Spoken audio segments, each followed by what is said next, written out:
स्वागत है अपने यूट्यूब चैनल में। शिक्षा रोजगार से जुड़ी बड़ी खबरों के लिए चैनल को सब्सक्राइब कीजिए, लाइक कीजिए, कमेंट कीजिए, शेयर कीजिए। 4,351 अस्थायी और 11,259 पदों पर अस्थायी नियुक्ति की जाएगी। पंचायती राज में 15,610 पदों पर होगी बहाली। ये है अस्थायी पद। पंचायती राज पदाधिकारी 112, पंचायत सचिव 3,525, अंकेक्षक 28, निम्न वर्गीय लिपिक 505, कार्यालय परिचारी 5, जिला परिषद कनीय अभियंता 104, जिला परिषद में निम्न वर्गीय लिपिक 72। अस्थायी पद लेखापाल सह IT सहायक 7,070, तकनीकी सहायक 556, कार्यपालक सहायक 3, ग्राम कचहरी सचिव 1,400, ग्राम कचहरी न्याय मित्र 2,230। शुक्रवार को विकास भवन में आयोजित पत्रकार वार्ता को संबोधित करते पंचायती राज मंत्री केदार प्रसाद गुप्ता, यहाँ लिखा हुआ है पंचायती राज विभाग में 15,610 पदों पर बहाली होगी। पंचायती राज के राज्य मंत्री केदार प्रसाद गुप्ता ने कहा कि 4,351 पदों पर अस्थायी नियुक्ति होनी है, जबकि 11,259 पदों पर संविदा पर नियुक्ति होगी। लक्ष्य है कि नियुक्ति प्रक्रिया जल्द पूरी कर ली जाए। मुख्यमंत्री नीतीश कुमार के 10 लाख लोगों को रोजगार देने की घोषणा को पूरा करने में पंचायती राज विभाग भी महत्वपूर्ण भूमिका होगी। पंचायती राज मंत्री शुक्रवार को विभागीय कार्यों की जानकारी प्रेस के साथ साझा कर रहे थे। उन्होंने बताया कि प्रखंड पंचायती राज पदाधिकारी और अंकेक्षकों की नियुक्ति BPSC से होगी। पंचायत सचिव, निम्न वर्गीय लिपिक, कार्यपालक परिचारी और जिला परिषद में निम्न वर्गीय लिपिक की नियुक्ति बिहार कर्मचारी चयन आयोग के माध्यम से की जाएगी।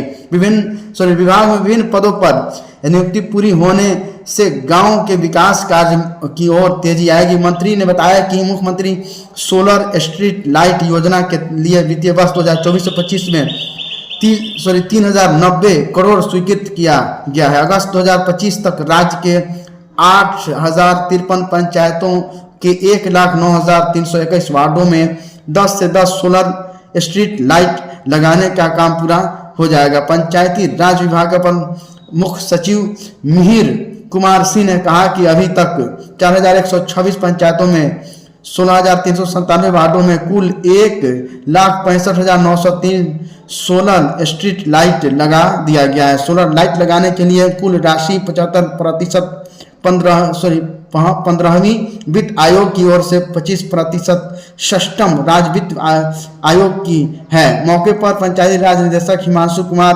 राय सहित अन्य पदाधिकारी मौजूद थे। नीट के नतीजों का विरोध तेज, न्यायिक जांच की मांग। 4 जून को नीट का परिणाम घोषित हुआ था। 24 लाख छात्राओं ने इस नीट यूपी परीक्षा दी थी। 5 साल में नीट पास करने वाले 2.5 गुना बढ़े। दिल्ली सरकार के स्कूलों में 1,414 विद्यार्थी ने नीट परीक्षा उत्तीर्ण की। इस शानदार उपलब्धि पर शिक्षा मंत्री नीतीश ने कहा कि मात्र 5 वर्षों में ही नीट पास करने वालों के छात्रों की संख्या 2.5 गुना हो गई है। उच्चतम न्यायालय की देखरेख में एक उच्च स्तरीय जांच होनी चाहिए ताकि नीट व अन्य परीक्षाओं में भाग लेने वाले प्रतिभाशाली छात्र छात्राओं को सक्षमता पास नियोजित उत्तीर्ण शिक्षकों की होगी पदस्थापन। लोकसभा चुनाव 2024 के आगाज होने से पूर्व भी जिले के करीब 7,000, ये गोपालगंज जिला का है, मतलब ऑल बिहार में नियोजित शिक्षकों ने बिहार सरकार की सक्षमता परीक्षा उत्तीर्ण की है, जिसमें विभाग द्वारा इन्हें मूल जिले में ही पदस्थापन करने की जानकारी दी गई है। लेकिन चुनाव को लेकर आदर्श आचार संहिता लगने के कारण उत्तीर्ण शिक्षकों की काउंसलिंग नहीं हो पाई है, जिससे इन शिक्षकों का पदस्थापन नहीं हो पाया। करीब 3 महीने से सक्षमता परीक्षा उत्तीर्ण शिक्षकों को पदस्थापन का इंतजार है। नए स्कूलों में पदस्थापन के बाद ये विशिष्ट शिक्षक कहलाएंगे। अब आदर्श आचार संहिता समाप्त होने के बाद जल्द ही इन शिक्षकों की काउंसलिंग होगी। जिला शिक्षा विभाग ने इन शिक्षकों के पदस्थापन को लेकर विभाग को से जिले की रिक्ति भेज दी है। मिली जानकारी के अनुसार विभाग द्वारा जल्द ही काउंसलिंग की तिथि की घोषणा की जाएगी। अन्य पिछड़ा वर्ग कन्या आवासीय हाई स्कूल में 15 तक आवेदन। राज्य के 39 अन्य पिछड़ा वर्ग कन्या आवासीय +2 विद्यालय में रिक्त सीटों पर नामांकन के लिए 15 जून तक आवेदन मांगा गया है। 6ठी से 9वीं कक्षा में कुल रिक्त 853 सीटों पर नामांकन लिया जाएगा। 10 मई को रिक्त सीटों पर नामांकन के लिए तिथि जारी की गई थी। 15 से 20 मई तक आवेदन कम आने के कारण पिछड़ा वर्ग एवं अति पिछड़ा वर्ग कल्याण विभाग की ओर से आवेदन की तिथि बढ़ाई गई है। शिक्षा विभाग अगले 3 महीने के लिए विभागीय पदाधिकारियों को जिला आवंटित शिक्षा सचिव निदेशक को हर सप्ताह 5-5 स्कूलों का लेना होगा जायजा। अब सप्ताह में लेना होगा, रोज वाला बीमारी अब खत्म लगता है हो जाएगा। किसी भी 1 घंटे के बाद शिक्षक और शिक्षिका कर्मी लेंगे 20 मिनट का उपहार, नहीं तो शिक्षकों की वेतन वृद्धि नहीं। शिक्षा विभाग का प्रमुख सचिव डॉक्टर एस सिद्धार्थ ने शिक्षा विभाग की शुक्रवार को हुई वर्चुअल मीटिंग में दो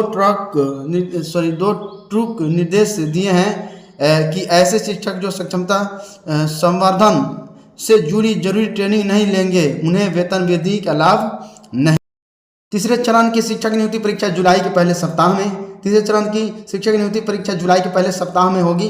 बीते 31 मई को बीपीएससी ने 26 जिलों को डीएम को पत्र लिखकर इसके लिए 27 से 30 जून तक के परीक्षा केंद्रों की मांग की थी, लेकिन आयोग के एक वरीय अधिकारी ने कहा है कि पत्र शिक्षा विभाग के द्वारा उच्च माध्यमिक अतिथि शिक्षक के रूप में काम कर चुके अभ्यर्थियों को नियुक्ति परीक्षा में प्रतिवर्ष सेवा अनुभव के आधार पर 5 अंक के दर से अधिकतम 25 अंक का वेटेज देने का अनुरोध पत्र प्राप्त होने के पहले जारी किया गया था। अब अतिथि शिक्षकों को वेटेज देने के लिए आवेदन का 10 जून तक मौका दिया गया है। इसके बाद इन्हें त्रुटि सुधार के लिए भी 2-3 दिनों का समय देना होगा। इसके बाद उनके आवेदन की स्क्रूटनी आदि में भी समय लगेगा। ऐसे में व्यवहारिक कठिनाइयों के कारण 27 जून से परीक्षा का आयोजन संभव नहीं दिख रहा है। इसके लिए कम से कम 1 सप्ताह का समय बढ़ाना पड़ेगा। ऐसे में जुलाई के पहले सप्ताह में इस परीक्षा के होने की संभावना है। Thank you friends. शिक्षा रोजगार से जुड़ी बड़ी खबरों के लिए चैनल को सब्सक्राइब कीजिए, लाइक कीजिए, कमेंट कीजिए, शेयर कीजिए।